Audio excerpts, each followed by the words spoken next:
পাশে, আমাদের দরজা থেকে বেরোবার পাশে জায়গা ছিল। আমার স্বামীকে বললাম, আমার দেখো আমি বাথরুম যাব। না, যাবে তাহলে চলে যাও, মাকে ডাকো, মাকে ডেকে যাবে। আমি এক বারান্দায় বসে আছি।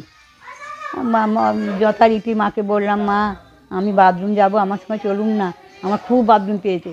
না, হ্যাঁ তুমি যাও, দরজা খোলো মা, আমি যাচ্ছি। মা মশারি তুলে যথারীতি মশারি খুলে দরজার বাইরে, তখন আমি যেই চলে গেছি যেখানে বাথরুম বসবো সেখানে গাছতলায় চলে গেছি। যে গাছতলায় চলে যেয়ে দেখছি যে আমি যেতে এত এক হাত দড়িয়েছে গাছটাকে ছুঁতে, তখন দাঁড়িয়ে দেখছি বস সেইখানে কি দেখছি একটা দীর্ঘাকার লম্বা সাদা পোশাক পরে বড়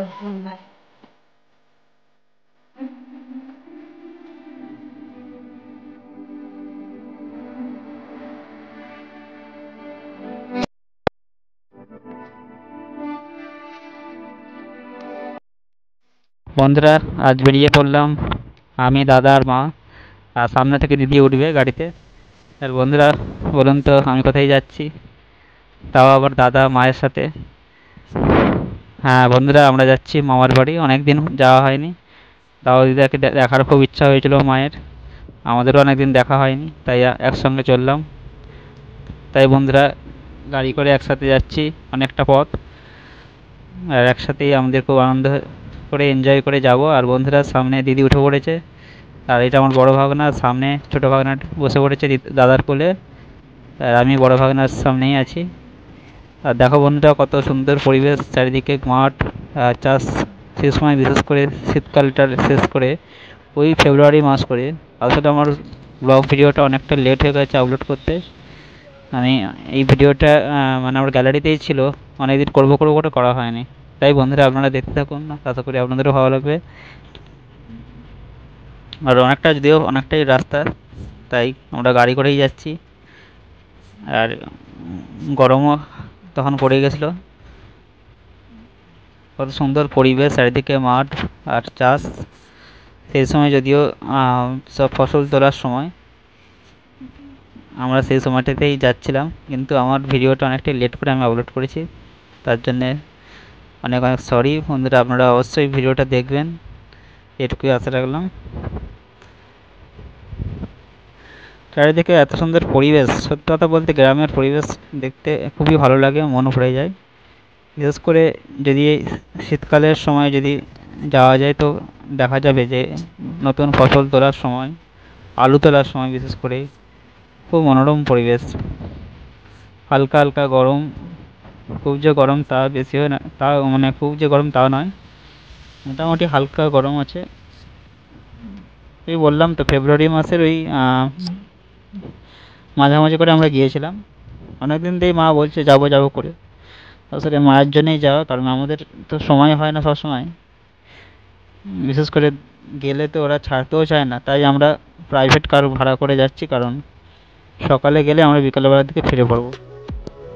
তাই বন্ধুরা, মাকে নিয়ে যাচ্ছি, দাদা দিদাকে দেখার অনেক দিনের ইচ্ছা, অনেকদিন যদিও যাওয়া হয়নি। অনেকদিন আগেই গিয়েছিলাম, দূরের পথ। বন্ধুরা বুঝতেই পারছেন, এখন মানুষ সবাই ব্যস্ত, কাজের ফাঁকে একটু টাইম করে যাওয়া আর কি। তবুও এই মাঝে সাঝে কোথাও মানে বেরিয়ে পড়লে অনেকটাই আনন্দ লাগে। আর হচ্ছে সেই রকম কোথাও যাওয়া হয়নি কাজের চাপে, এখন মানুষ সবাই ব্যস্ত, ছুটিও কম, তাই একটু আধটু ছুটি থাকলে বেরিয়ে পড়লে কি হয়, খুব আনন্দ হয়, একটু মাইন্ডও ফ্রেশ হবে। তাই বন্ধুরা, যাচ্ছি সপরিবারে। চারিদিকে গ্রাম্য পরিবেশ এবং অনেকটাই উন্নত হয়েছে, আগেও অনেকটাই মানে সামান্য এই রাস্তাগুলো, যদিও বন্যা এলাকা, মানে খুব বন্যা হয় সব জায়গাগুলো, রাস্তাগুলো খুব একটা উন্নত নয়, কিন্তু এখন প্রায় বলতে গেলে 10-15 বছরের কথা বলছি, এখন অনেক উন্নত হয়ে গেছে, রাস্তাঘাট অনেক পাকা হয়ে গেছে। এর আগে রাস্তাঘাটের অবস্থা খুবই খারাপ ছিল। বিশেষ করে আমার এই গ্রামের পরিবেশ খুব ভালো লাগে, চারিদিকে শুধু মাঠ আর মাঠ, সবুজ ঘাসে, আর বিভিন্ন সবজি ফসল চাষ হচ্ছে। আর সে সময় আলু তোলা হচ্ছিল বন্ধুরা, কত সুন্দর নীল আকাশ এবং চারিদিকে মাঠের পর মাঠ, ফাঁকা মাঠ, যদিও আমরা যেখানে থাকি সেখানে বলতে গেলে জমি আর নেই, সব বড় ফ্ল্যাট হয়ে যাচ্ছে। কিন্তু এই যখন গ্রামের পরিবেশে আসি, কি বলবো বন্ধুরা, এতই মনটা ভরে যায়। বিশেষ করে এই চাষ দেখতে, বিভিন্ন ফসল চাষিরা তুলছে মাঠ থেকে, আর চারিদিকে সবুজ গাছপালা। শহরের মানুষেরা এই গাছপালা, তারপরে এই চাষবাস খুব কমই দেখে থাকেন। শহর এলাকায় গাড়ি ঘোড়া সবসময় চলেই যাচ্ছে রোড দিয়ে, তারপরে বিভিন্ন বড় ফ্ল্যাট উঠে যাচ্ছে দিনকে দিন যত যাচ্ছে। তাই বন্ধুরা, এই মুক্ত বাতাস গ্রামের মনটা অনেকটা শান্ত দেয়। তাই মাঝে মাঝে দরকার কাজের ফাঁকে অন্তত একবার কোনো সামনাসামনি ঘুরে আসার।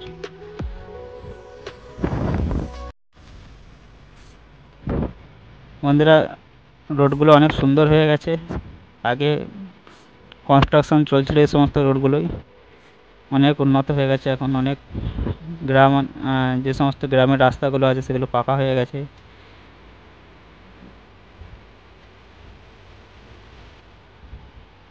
আগে আমরা যেতাম হচ্ছে অনেক গাড়ি, যেমন বাস করে, তারপর বাসে করে থেকে আবার অটো, অটো থেকে আবার খেয়ে পার হতে হতো। কিন্তু এখন বর্তমানে অনেক উন্নত হয়েছে, রাস্তাঘাট আরও ভালো, সোজা সরল পথ হয়ে গেছে। এখন 1.5-2 ঘন্টাতে, 2 ঘন্টাও লাগে না, 1.5 ঘন্টার মধ্যেও পৌঁছে যাওয়া যায়। যখন আমরা ছোটো ছিলাম মামা বাড়ি যেতাম, মানে সকালে বেরোলে সেই সন্ধে বা বিকালের দিকটাই আমরা পৌঁছাতাম। কিন্তু বন্ধুরা, এখন এতই উন্নত হয়ে গেছে রাস্তাঘাট, সকাল সকাল বেরোলে মোটামুটি 10টার মধ্যে পৌঁছানো যায়।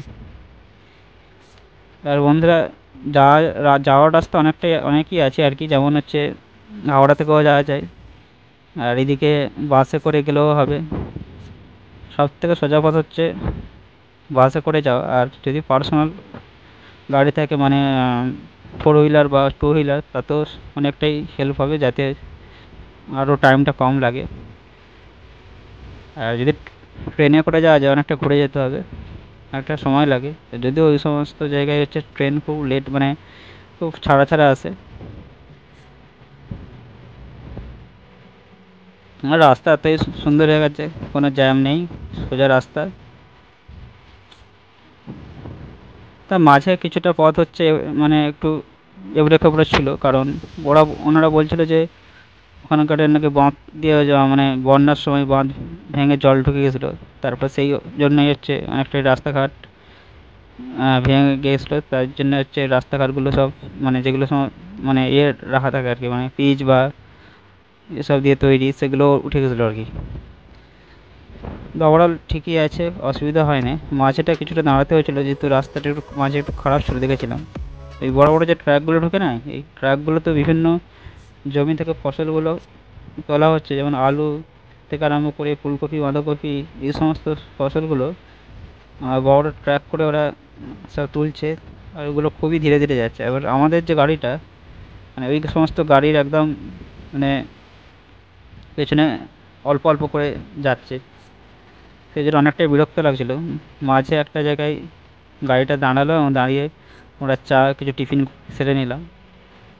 এবার বিশেষ করে বাচ্চাদের একটু কষ্ট, কারণ ওদেরকে যেহেতু নিয়ে এসেছি, দুটো ভাগনা আছে, ওদের একটু কষ্ট হয়, কারণ এই গরমে গাড়িতে অনেকটা টানা থাকলে কী হয়, ওদের একটু সমস্যা হয়। এবার বড়দের আমাদের অতটা সমস্যা হয় না, বাচ্চাদের আবার একটু বমি বমি ভাব লাগে অনেকটা সময় গাড়ির মধ্যে থাকলে।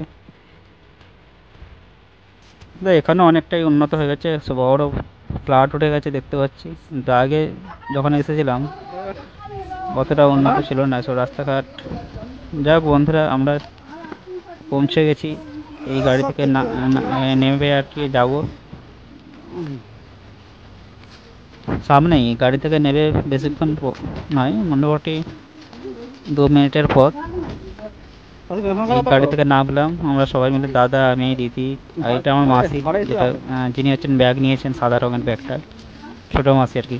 মাসি আগেই এসেছিলো, কারণ জানে যে আমরা আসবো, সেই জন্য মাসি আগে চলে এসেছিলো। আর আমাদের মামার বাড়ি থেকে মাসির বাড়িটা খুব একটা দূরে নয়, 45 মিনিট হয়তো লাগে বা 1 ঘন্টা লাগে। যাই হোক বন্ধুরা, আমরা অবশেষে মামাবাড়ি পৌঁছালাম। যে সামনেই মামার ঘর করেছে। এই চলে এলাম অনেক দিন পর। এই দিদাকে দেখতে পাচ্ছেন, এটা মামা, আর মা হচ্ছে দিদাকে প্রণাম করলো, আর দিদিও প্রণাম সারলো। বন্ধুরা, এটা আমার ছোটো মাসি আর দাদু। যাই হোক বন্ধুরা, ভিডিওটা অনেকটাই লং হয়ে যাচ্ছে, আর এই ভিডিওটারই সেকেন্ড পার্ট আমি আনছি, আপনারা অবশ্যই দেখবেন। আজকে এটুকুই আমি রাখতে বাধ্য হচ্ছি, কারণ ভিডিওটা অনেকটাই লং হয়ে যাচ্ছে। তো পরের পার্টের জন্য আপনারা অপেক্ষা করুন। অবশ্যই চ্যানেলটা সাবস্ক্রাইব করে পাশে থাকবেন, বেল আইকন অন করে রাখবেন, যাতে পরবর্তী নোটিফিকেশান সবার আগে পৌঁছে যায়।